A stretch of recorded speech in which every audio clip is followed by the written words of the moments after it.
Bah, Branquinho, não tenho boas notícias. Grêmio tá muito doente. Inter tá morto.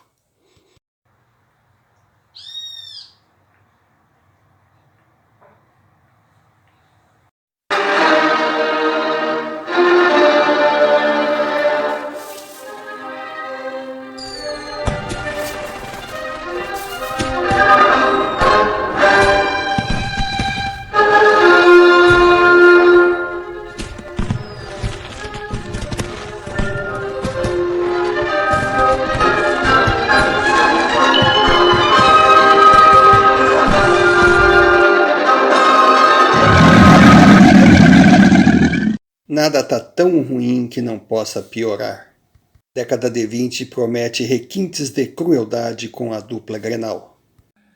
E segue o inferno astral do futebol gaúcho. Final de 2020, na Copa do Brasil e Libertadores, Grêmio mostrou o desmanchar, a fragilidade de uma equipe que um dia foi competitiva e vencedora. Na Copa do Brasil, 2 sacodes contra o Palmeiras, o mesmo se repetindo contra o Santos. E o Internacional? Bom, o Internacional segue falido. Entramos na temporada 2021, Grêmio promete contratações, montar uma super equipe, só estrelas caras, Bolzan abriu o caixa. Jogadores que virão para serem titulares, renomados. Trouxeram o Rafinha. Nada contra o lateral direito, seja bem-vindo. Bom jogador apesar da idade, para uma temporada ainda deve dar para o gasto. Mas convenhamos, prioridade seria a lateral direita, já que Grêmio tem Wanderson, Felipe, Leonardo, 3 moleques voando pedindo passagem. Enquanto isso, na lateral esquerda, tem como titular absoluto Diogo Barbosa, que consegue ser pior que o Capixaba. Bom, ruim por ruim, mantivesse o Juninho e não gastasse a fortuna que gastaram nesse morto. Agora, se Diogo Barbosa se lesionar, tem Cortez, o gordinho simpático, ex-jogador em atividade. E o Internacional? Bom, o Internacional continua falido. Agora a cereja do bolo, né? Grêmio, por pura incompetência, fracassou no final do Campeonato Brasileiro 2020, não conseguiu a classificação direta para a Libertadores, teve que encarar uma segunda divisão, um pré-classificatório. Jogou contra Independiente del Valle, jogo decidido, que diria se Grêmio continuaria ou não na competição. Levou 2 sacodes. Não resta dúvidas. O Grêmio não tem um elenco para sonhar alto na temporada 2021. E o Internacional? Bem, o Internacional continua falido. Um abriu a cova, o outro enterrou o clube e as viúvas ficaram indignadas. A dura realidade. Grêmio encara uma renovação que os primeiros sinais demonstram que iniciativas não estão sendo adequadas. O processo pode demorar acima do esperado, e não é só uma questão de gastar um caminhão de dinheiro e trazer medalhões. Tem muita coisa para se consertar nos vestiários da Arena. E o Internacional? Rapaz, o problema do Internacional é ainda pior, porque o clube abusou do gastar o que não tinha em nome de conquistas que nunca vieram. E agora a dívida está assustadora. E para completar, surge uma história nebulosa, mais uma vinda do Beira-Rio. Seria outra farsa com documentos falsos utilizados pelo Inter para ludibriar instituições financeiras e conseguir negociações de novos empréstimos ou até mesmo prorrogar aqueles que já estavam vencendo. Bolzan também herdou um clube quebrado. Priorizou pagar títulos, não ganhar títulos. Estancou gastos, organizou as finanças, investiu na base, revelou jogadores, vendeu, trouxe um bom dinheiro para o clube. E de lambuja vieram algumas voltas olímpicas inesperadas. Até aí tudo bem. A falha veio na renovação e reposição. Sofá de pobre tem uma postura que não abre mão. Nada de ouvir falar e sair vendendo como verdade. Não. Quando nós nos deparamos com uma notícia de uma gravidade acima da média, a postura é tornar pública, mas como algo a ser investigado e não como verdade absoluta. Não estamos aqui para caluniar, difamar. Só que diante do que chegou até nós e considerando quem trouxe a notícia, vimos por bem tornar público o fato, torcendo que não seja verdade. Mas é aquela história, né? O tempo já mostrou, principalmente pelos lados do Beira-Rio, onde há fumaça, há fogo. Não é segredo. Medeiros, ao assumir, recebeu uma herança maldita de pífero. Clube envolvido em mal explicados, até hoje investigados, endividado e na segunda divisão. Inicialmente, se mostrou como um camarada consciente, que sabia que a prioridade do clube era sanar as finanças. Aí, no início de 2017, na segunda divisão, montou um time mediano, barato e começou a cortar custos. Opa! Dava a impressão que o Inter voltaria para os trilhos. Só que veio a pressão. A torcida colorada, mal acostumada a passar uma época, uma temporada com várias conquistas, não aceitou ver o seu time, até então, que eles consideravam imbatível, time grande não cai, aqui é Inter, perdendo jogos dentro de casa e clubes de uma história menos campeão de tudo. Começou o quebra-quebra. Estavam depredando o Beira-Rio e ameaçando atletas e dirigentes. Medeiros não suportou a pressão e começou a gastar o que não tinha. Os primeiros a chegarem, Camilo e Damião, mas não parou por aí. Um desatino, desrespeito explícito à saúde financeira da instituição que for eleito para defender. Chegou ao cúmulo de ter sido considerada a pior administração do futebol brasileiro, porque conseguiu a proeza de gastar mais que a soma dos gastos dos 3 outros classificados. E mesmo assim não foi campeão. Subiu sendo vice do América Mineiro.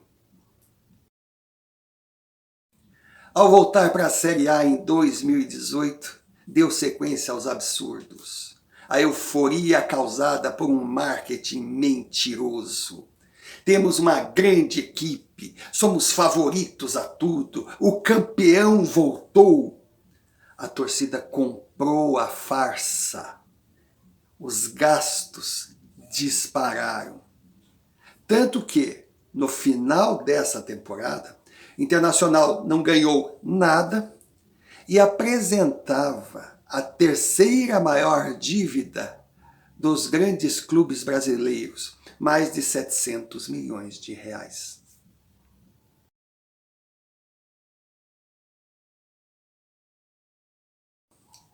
Estavam numa ciranda, não tinham mais como parar, não dava para vamos arrumar a casa e dizer à torcida que venderiam todos os jogadores e que ficariam com uma equipe modesta até pagar a dívida. Aí sim, aí daria um tsunami no Beira-Rio. Final de 2019, Inter, sem títulos, e apresentou um déficit de 3 milhões de reais. Quer dizer, fechou no vermelho. E fora isso, um número absurdo. O Internacional, em média, paga 13 milhões de euros por ano de juros. Sem falar que o prejuízo apontado não falava sobre dívidas com o governo, tipo Profood, e principalmente dívidas com questões trabalhistas, em causas que o Inter não parava de perder. Começou 2020, aí eles se assustaram, aí dispensaram uma série de jogadores, porque a folha de pagamento estava absurda.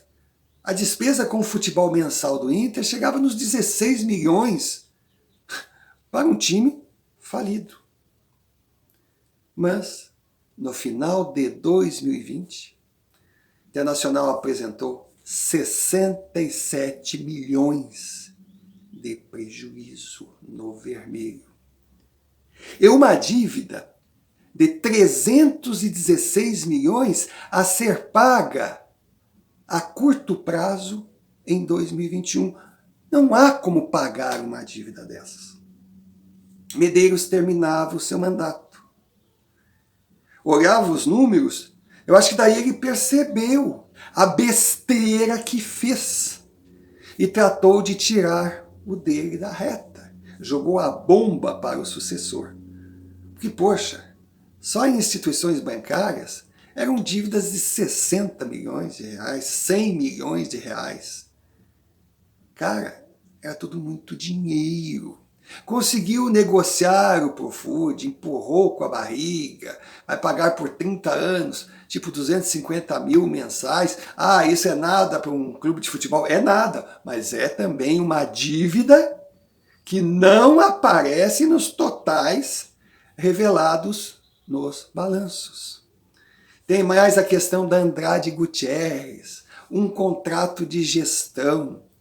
A Andrade Gutierrez tem cadeiras no Beira-Rio para explorar, tem estacionamento, mas com essa pandemia não está ganhando absolutamente nada. Então, não está cumprindo com as suas obrigações, com os pagamentos que deveriam fazer.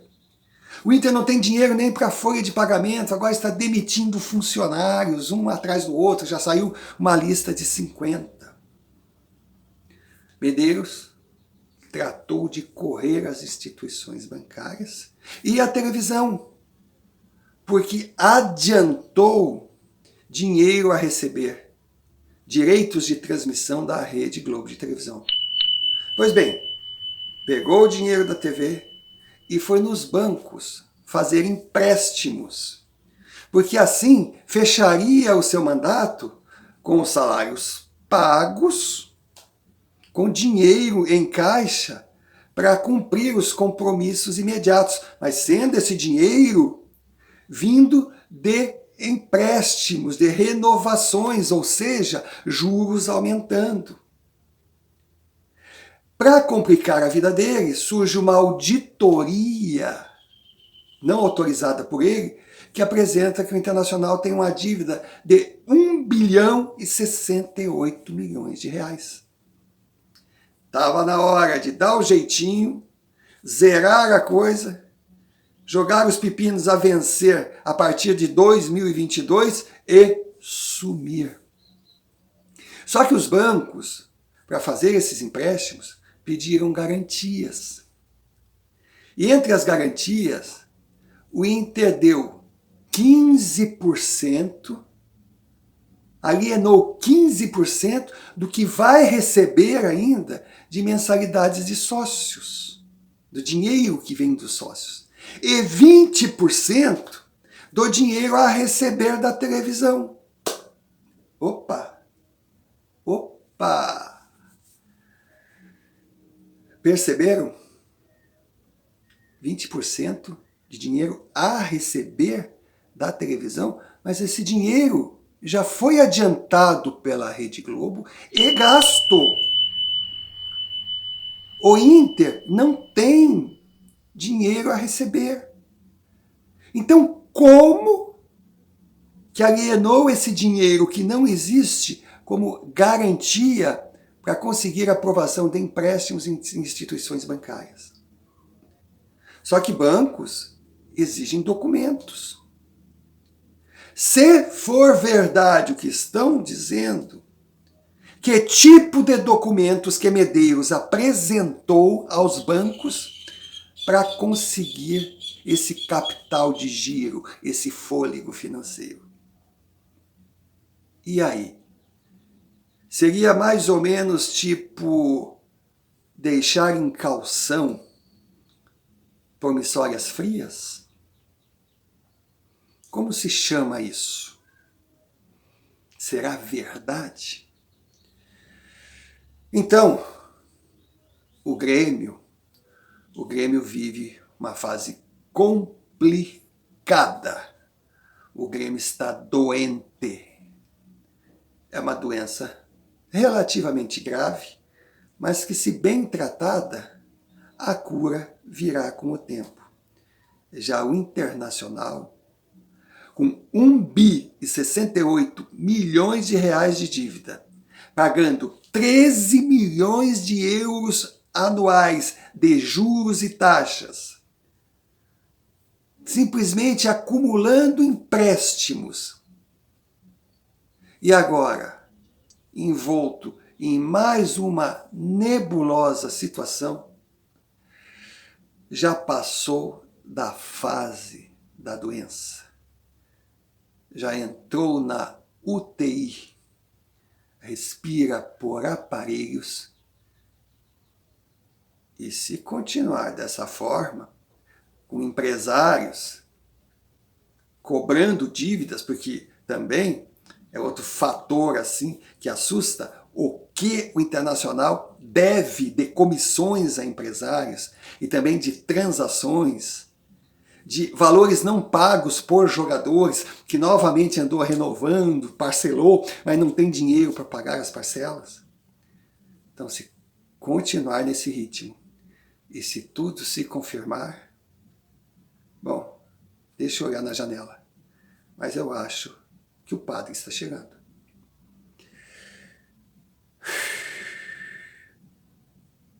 O Grêmio está mal, mas o Inter está morto. Gremistas agradecem a Bolzan e Renato. Muito obrigado mesmo. Estamos sofrendo com derrotas, mas perder faz parte do futebol. Graças a vocês, ainda temos um clube e um time para torcer. E não havendo nada mais a tratar, eu, Romário Oliveira, lavrei o presente vídeo, que será assinado por mim e pelo destino. Assunto encerrado e ponto final.